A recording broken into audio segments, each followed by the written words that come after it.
Hi guys, welcome to back to another episode of Sports Scene.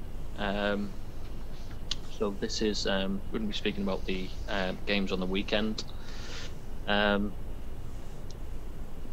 think first of all, it wasn't a great match, but it was our game of the weekend, so we'll start with that. Chelsea Man United, full time 0-0. It's pretty much a pattern for Man United in the big games. They seem to.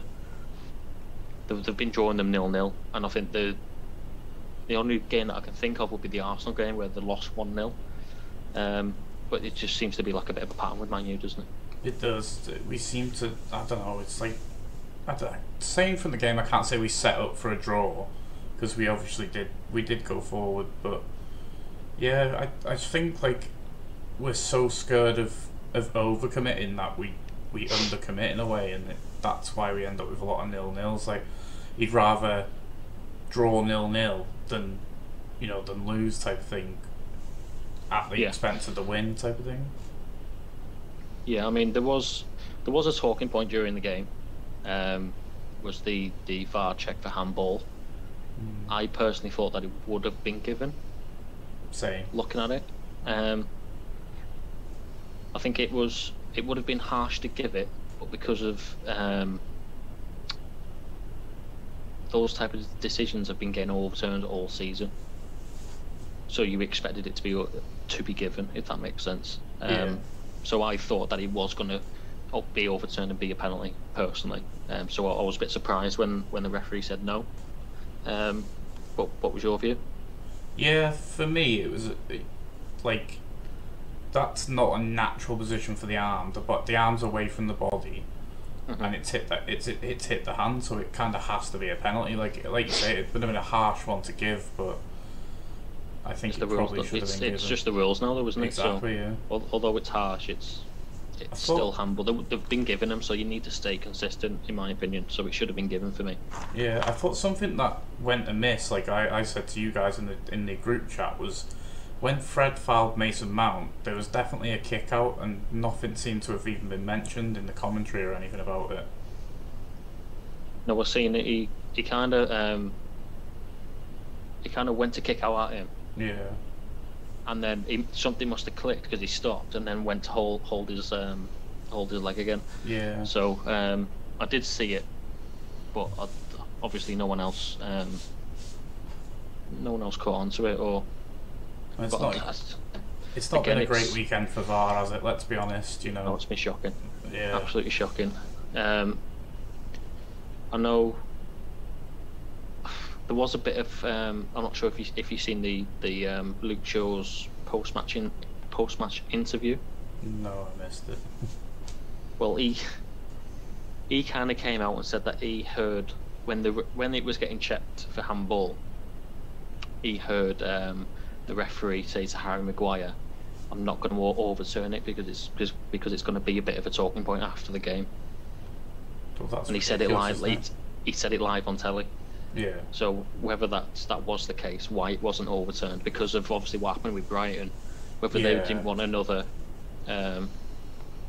talking point of VAR. Yeah. But that's he said it live on telly, so I don't know whether that's going to be investigated or if he'll get fined for saying it on live telly. You usually do, don't you? When they bash the refs, don't they? They usually end up with a fine or some sort. So, but I thought it was quite interesting in coming out and saying that, to be honest. But for me, it should have been a penalty. Yeah, I definitely tend to agree with you there. Could have been the turning point really. If we'd have got a goal, they'd have had to come after us. You'd expect us to score the penalty. So, and I thought as well, I always say United look, although they don't, like I've said, they keep getting like 0-0 draws and against the big teams, but they always look better for me against big teams when they can counter attack them. Obviously they're very fast on like the counter attack, and I think it was the ball from Scott McTominay when he had Daniel James and Rashford running in on goal, and he didn't pick them out. I thought if there was a team going to go ahead and win the game, it probably would have been United. but not really. I don't think much else happened during the game. To be honest, No. it was very like chess match worthy. Yeah, it wasn't the greatest game to watch, but you know, 2 more points fallen behind. So Yeah, what I did want to mention as well, obviously, United they've had a bit of a wobble. So they're now only let me just have a look. There's only 6 points difference now from 5th place. Do you think they've now been dragged into that top 4 race? yeah, definitely. Like, as soon as we lost that ground on City, it was almost inevitable that we'd fall into that battle. Because originally it was just us and Leicester battling for 2nd, and now, as you say, we're being dragged into like a top 5. Could even argue top 6 with Liverpool getting the win today. So, I mean, Everton have got 2 games in hand on pretty much everyone, and I think they're 5 or 6 points off 4th. So, there is a lot of teams. I'm just going to throw some fixtures because I think United have got a tough schedule coming up. So, obviously they play on Wednesday. Palace away. Palace away. Although they're not in form, it's still a tough place to go as well. And then obviously it's the Manchester derby on the weekend. Wedged in between that is the Europa League game with AC Milan. The game after that 3 days later is West Ham at home. West Ham are banging form. 4 days after that, it's AC Milan. Then it's Leicester away in the FA Cup. And then it's Brighton at home, Tottenham away. There's some really tough games for United coming up for the next 5 or 6 games. It looks quite difficult. So it'd be interesting to see where they are going to be if they can get out this little rut that they're in. To see where they are in like the table, and obviously after that Europa League tie as well. Yeah, some big points needed really. They need to step up in some of these games and take control of it, otherwise we're going to end up falling into like an actual battle to stay in the top 4, which, on the form we were in, and say the form we were in, but the place we were in, we shouldn't really be falling into that. Yeah, I mean, I think they will have enough to obviously get top 4. But they have got some very tricky games coming up as well, so it'll be interesting to see how that pans out, to be honest. Yeah. So we'll probably move on to the next game. So we'll cover the Man City game. So Man City beat West Ham by 2-1. Wasn't the best performances from City. I thought West Ham played really well as well. Yeah. But they got the job done really. Funnily enough, the 2 goal scorers were the 2 centre halves. I know, crazy stuff. Great ball for the first goal as well. Absolute unreal. Yeah, ball. that was. I think there was a few passes before that, because he's just come back from injury. He's not. I don't think he's up to full full fitness. Yeah. So there was a couple of passes where he would usually make, and there wasn't quite getting pulled off. And then I was just thinking to myself, he's not quite there. And then next thing, he pulls out that cross. Yeah. Yeah, but it was interesting to see.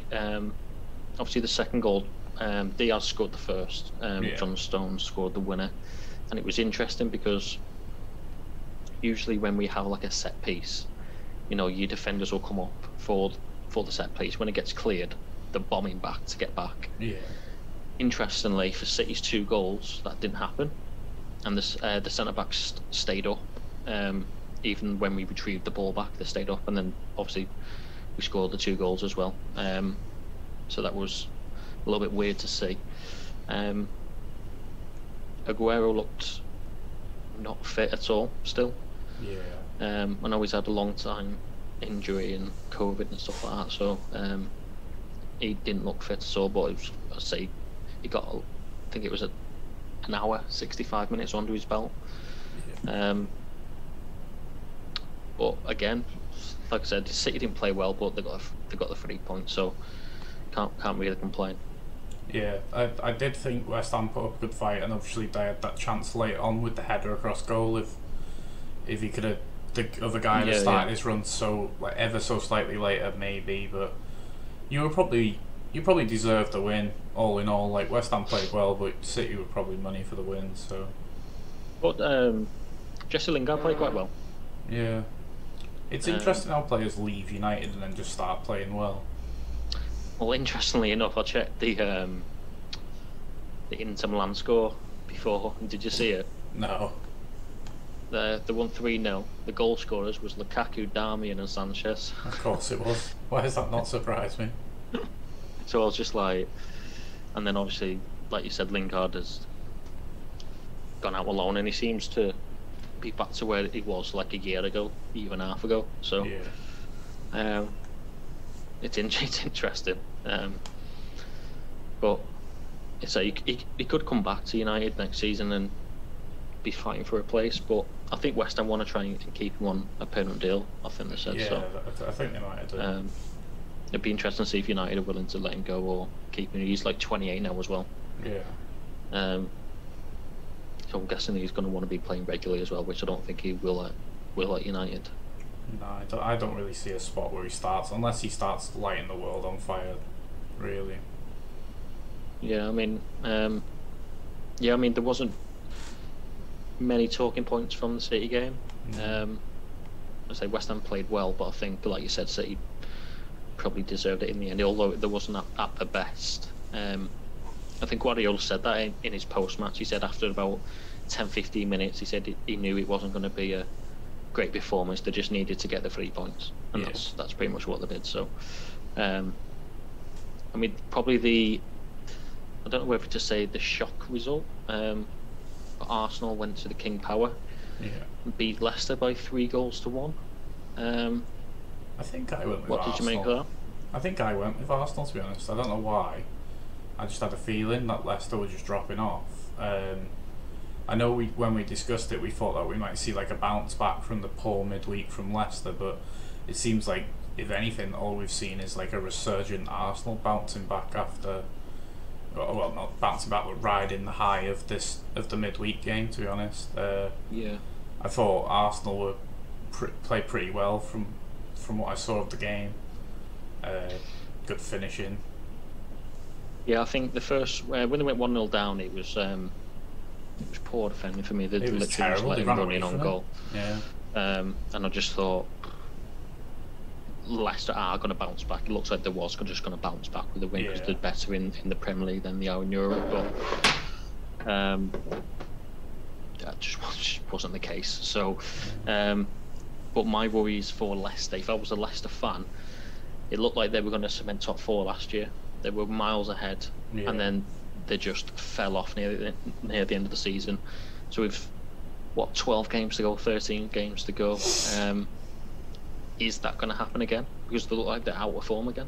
Yeah, it could very possibly happen again. I mean, it'd do United a big favour if they were to drop out of some form. Like. Yeah, they just I don't know what it is. They just look great at the start, mid, and then as soon as the back end of the season comes, they said look like they're just going to fall. They're just going to fall away again. Yeah, so they struggle to hit that home straight.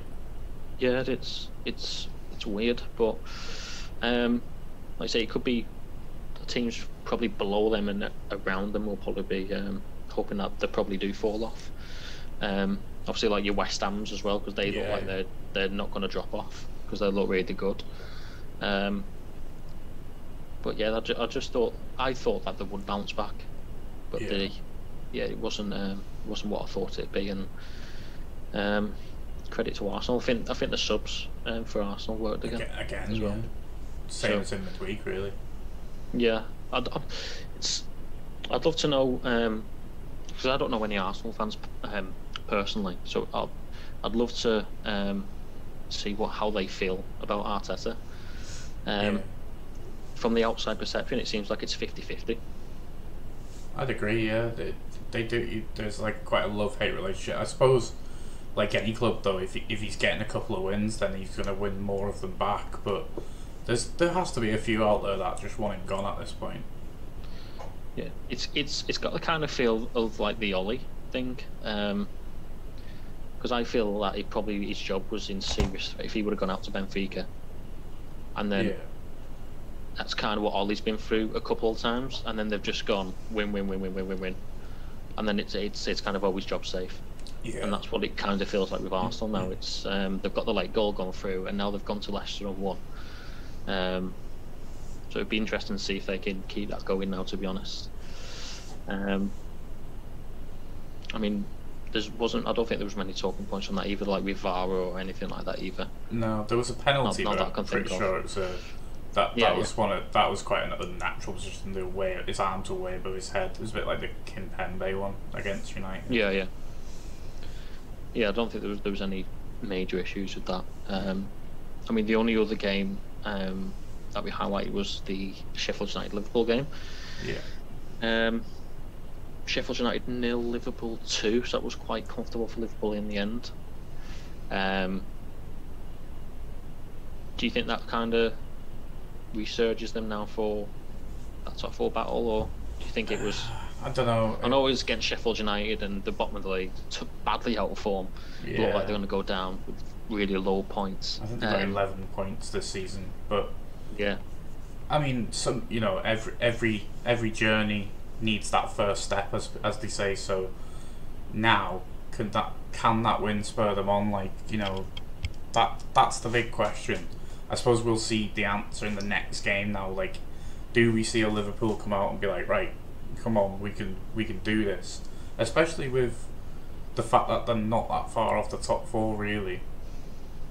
Yeah, could be an interesting one. They're going to have to win some big games to get in there, or someone's going to have to really fall out of form, I'd say. Yeah, I mean, they've got Chelsea next on Thursday, so we can certainly see. It's at I think it's at Anfield as well. I think it is. Where they've been awful lately, so it'd be interesting to see how both teams approach it. I think because we haven't really. That was the first time we've seen Thomas Tuchel in a big game in England against Man United today. So he's got another one now going to Anfield. Depending whether he goes for it or he's happy to get a point, be interesting to see. Yeah. But yeah, it was a big win for Liverpool. Much needed one. Very much needed because for me they have to get top 4. Yeah. Like that is the minimum. Or like I think if they fall out of top 4, the best players are going to be looking and say, we're all 28, 29. And we want Champions League football. We want to play in Champions League. We don't want to miss a year. We're coming to the end or into our 30s. So I think that's when the big clubs like your Real Madrids and your Barcelonas will be coming and trying to get them away. So for me, they have to finish in that top 4. Yeah. Personally, I think the game's on the midweek. So like we said on Tuesday, Man City hosts Wolves at the Etihad. I'm going to go for a City win, obviously. Yeah, I can't see anything other than City winning. I mean, Wolves are a tricky team, but not in the greatest of form. So yeah, I feel as if Wolves have lost a lot since Jimenez has been injured. Yeah, like a lot. They don't seem as threatening in front of goal. Yeah. Yeah, but I would go with City win. They've won 20 straight games. I think they're three wins off Bayern Munich's record in Europe. Yeah. 23 wins in the top 5 leagues. So sure, I'm presuming they're obviously going to want to beat that. And I'd expect them to win on Tuesday. I'll probably go with 2-0. 2-0 win for City. 2-0 is what I had in mind as well, so I'm going to agree with you there. That is the only game on only Wednesday on Tuesday as well. Tuesday, sorry. Yeah. So on Wednesday, Man United go to Selhurst Park on Wednesday. Crystal Palace are badly out of form. I said before, obviously we started recording this, that Selhurst Park is still going to be a tricky place to go. Exactly. How do you think United will have enough to go there and obviously take the 3 points? I think we will, but then you can just look at like the Crystal Palace game from the other day. Like the statistics in that game were crazy. I think they got absolutely battered for the entire game and still somehow managed to win 2-1. So you've got to be careful with them. And we know United like to mess up against the bottom side, so it scares me. But I'm gonna be an optimist again and say United 3-0. Yeah, I think United will win. I'll go with a 2-1. I think, and I think United again will go behind, and that'll give them that will give them a kick up the arse, and then I think they'll turn it around and win 2-1. But Crystal Palace did go to Old Trafford at the start of the season and win. Yeah. I think that was 3-1. I think. Yeah, it was at the start of the season, so I'm not too sure. I think it was 3-1. I think Will Zaha had an absolute blinder, didn't he? Yeah. But yeah, so they'll be open. They can get double, but I think United will have too much. Obviously, the other big game comes on Thursday with Anfield, Liverpool v Chelsea. How do you think that one plays out? It could be an interesting one. I gotta my head is telling me that Chelsea win that game. Like if Chelsea can attack like they did against United, because I felt like on a couple of occasions Chelsea were unlucky not to score type of thing. Yeah. I think if they play the same way against Liverpool, they'd beat Liverpool. I reckon 2-0, something like that. Yeah, I mean I'm going to back a Chelsea win. I think if they play the right players, with Liverpool's high line and inexperienced the way centre-backs. with the centre backs and stuff like that, I think if they play the pacey players that they can play, I think they'll cause them all sorts of problems. I think. Yeah. Again, I'm going to go with 2-1, but I'm going to go with Chelsea. Yeah. I think they'll just have enough to beat Liverpool. But I think that's the only game on Thursday as well, isn't it? I think so. Yeah. Yeah. We're moving on for that. We'll go on to the boxing. Yeah. So Canelo got a third down stoppage. I think he was his former sparring partner, wasn't he? I believe so. Yeah. He battered him. Yeah. The other guy barely threw a punch. But no, he was covering up and he just absolutely pummeled him. I feel as if when I was seeing it and he went back to the corner at the end of the third, and his corner man was saying, "I'm going to give you one more round." Yeah, he didn't want one more round. He was like, "No, I'm okay." Yeah, and he was going, "Are you okay to fight?" And he was kind of just. He wasn't replying, was he? No, like... and straight away I thought he doesn't want to go back out there. No, he's getting absolutely pummeled. He would. Which corner man was just like, "Yeah, I'll give you one more round. You're gonna fight back and stuff like that." And then, yeah, it was sensible for him to call the fight to corner man there. To be fair, it was such a one-way fight. But obviously the big news after that, it was something that we touched up on the last podcast. Yeah. It was highly spoke about, and then Eddie Hearn confirmed it, and then a promo came on the big screen, and it's Canelo versus Billy Joe Saunders in May. I can't. The date, the exact date has slipped my mind, but I know it's possibly. I've completely forgot the date. It could possibly be the 8th. I can tell you in 1 second because I've still got the text here. It is the 8th, yeah. The 8th.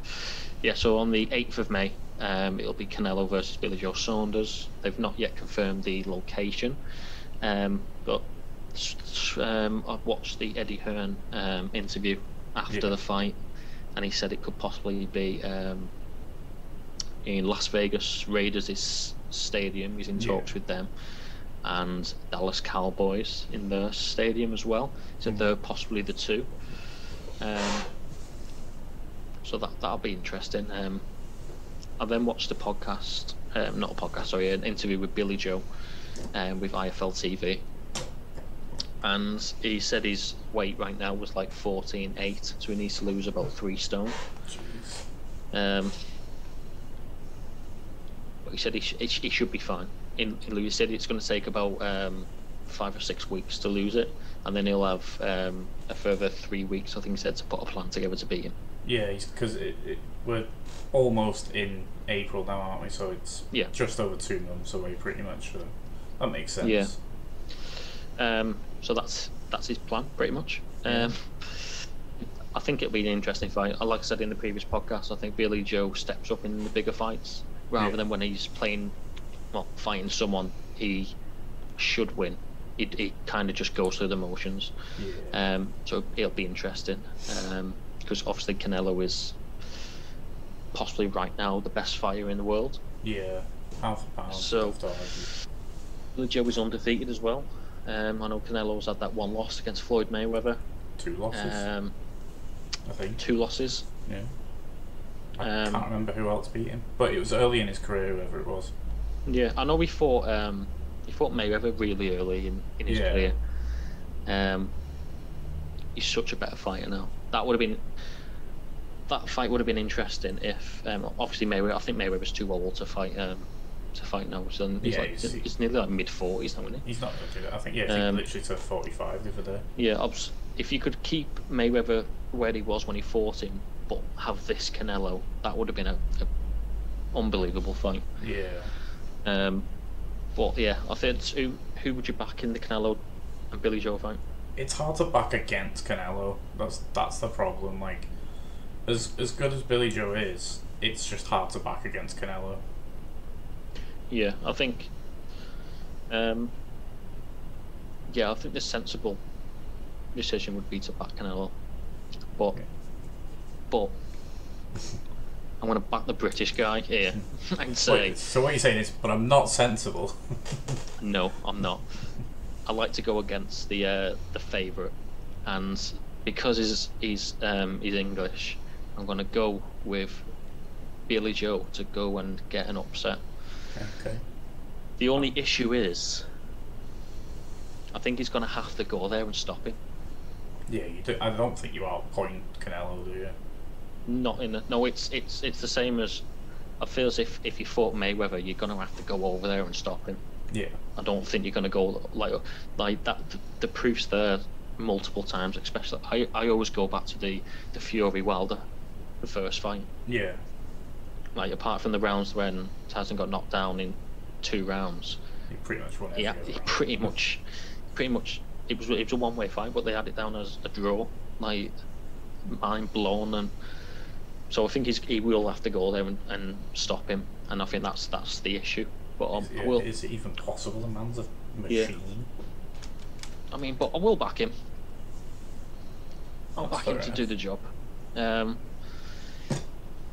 But I think that's what he said during the interview with IFL TV. He said as long as he knows everything's fair and square, and then he'll be happy. Yeah. But yeah, I think I'm gonna have to back Billy Joe. Fair enough. So moving on from that, we'll go to the rugby union. Yeah.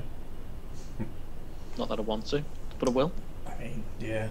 It don't mean nothing to me, sadly. I'll go through what happened, Yeah.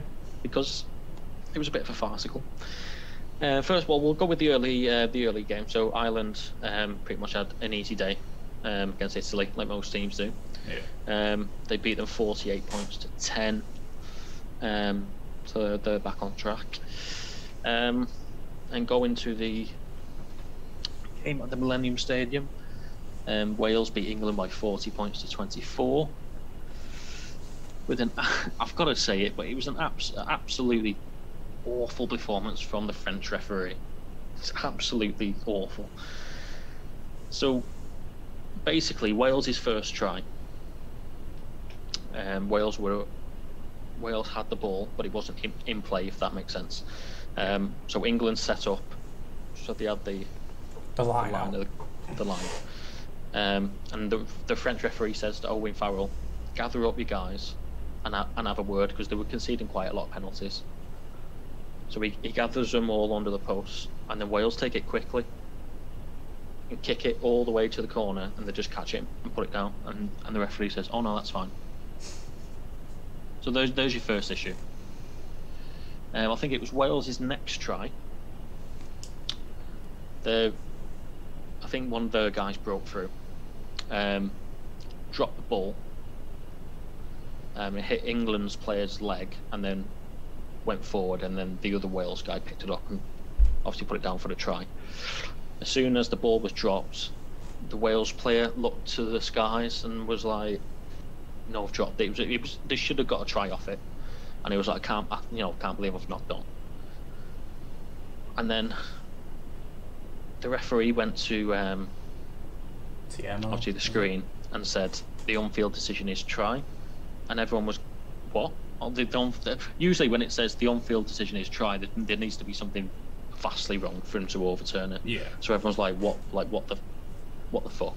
Really. Basically. The Welsh commentator was going, "Oh, I'm not sure about that. You know, he's knocked on." And then he come back, and obviously because he said the on-field decisions are try, they've actually given a try. Now the wrong thing with that is, if you're carrying the ball and it leaves your hands, you need to make an attempt to kick that ball, to like a grubber kick or otherwise kick over it or yeah. something like that. If you just drop the ball, it's a knock on, which is why the Wales player looked to the sky and was like, "Oh my God, I can't believe I've dropped that." Yeah. But then that was given as well. So at that point, I see my arse and I turned it off. I'll be honest. But obviously Wales went on and won 40-24. I know that I read something today say that a lot of the England squad got a lot of grief on social media as well. I'm not 100% sure on that story. I'm not sure what's been said or anything like that. Yeah. But it was an awful display from the referee. But yeah, but the other game, like we said, got postponed. France Scotland. So I'm not sure if that's been rearranged yet, or how they're gonna fit that in. I'm not too sure. Yeah. I've not seen it be rearranged yet. But yeah, that's all I will say on the England and Wales game. All right. To assist you moving on swiftly. Well, the final point, I suppose, the UFC. Yeah. So that didn't go even remotely as we expected it to go. I mean, no. in a way, it did, because Cyril Gane tried to wrestle in most of the fight. But I mean, Rosenstrike, did he even show up? Like, he was barely throwing punches. No. It was weird. It was very weird. You just a guy. He's got so much power, and he can turn your lights off like quickly. And he just didn't do anything. No, he waited for the counter way too much. Like, you've got to make some sort of offense. Like, I know there was like maybe 2 or 3 times where they like traded punches and he connected, but didn't seem to do anything. Do you think he was waiting for that Derek Lewis moment? I think he was, yeah. What he did against Curtis Blades. He was definitely waiting for the counter, like. But then after 3 rounds, when you're like, okay, I'm definitely 3 rounds down now, that's when you start to think this moment might not come. I'm gonna have to push some action, but I don't know. Maybe he's just like overconfident because he caught Overeem so late. He was just like, well, if push comes to shove, I'll just wing punches at him until I hit one. Yeah. Definitely wasn't the way I've seen it going. No, I mean, I think I didn't think it'd go 5 rounds. No. But yeah, it was very weird. But what I will say is the next UFC, I cannot wait for. Oh my God, yeah, that's going to be a fun one. I can't wait to preview that on the next podcast. Yeah, hell of a card. It's a shame we're only going to be able to preview maybe the 3 title fights, because I think we could talk about that event for about an hour. Yeah, I think what we can do as well, we can I suppose we can predict our winners. I don't think we could be able to go into full detail. Yeah. As we won't have the time. But that card is stacked, and I can't wait for it, to be honest. But I think that was everything we previewed for, wasn't it? I think so. Yeah. Yeah. So we'll basically do another preview show on. Is it Thursday? It gets posted Friday, but we'll record it Thursday. Yeah, we'll do it. Yeah, we'll do it Thursday, post it Friday. Obviously, we'll recap the midweek games that we've spoken about as well. Yeah. And then we can go ahead and start previewing like the Manchester Derby, the UFC, big UFC card. Hell of a weekend of sports. Yeah, we're just gonna see what's going down, really. So yeah, it should be a fun one. There's some big games on as well. So it'll be very interesting. But yeah, I think that's, unless you want to add anything. That's everything from me, my friend. So like we always say, like the video, share it, subscribe, and as always, we have our own Twitch channel as well. So we're gonna go live on that today, actually. So if you just keep an eye out on that as well. We do go live on that quite a lot as well, really, don't we? Yeah, it's usually about four days a week, something, with at least something going on. Yeah, so yeah, check that out as go well. Over to that. Yeah, go over to that and subscribe to that as well. Yeah. But yeah, we'll be back on. We'll post a video on Friday. Well, yeah, I think that's all. I'll make sure nothing's going to slip my mind. No, I always worry as well at the end, but that is everything, I think. So, as we always say, thanks for watching, and we'll see you in the next one.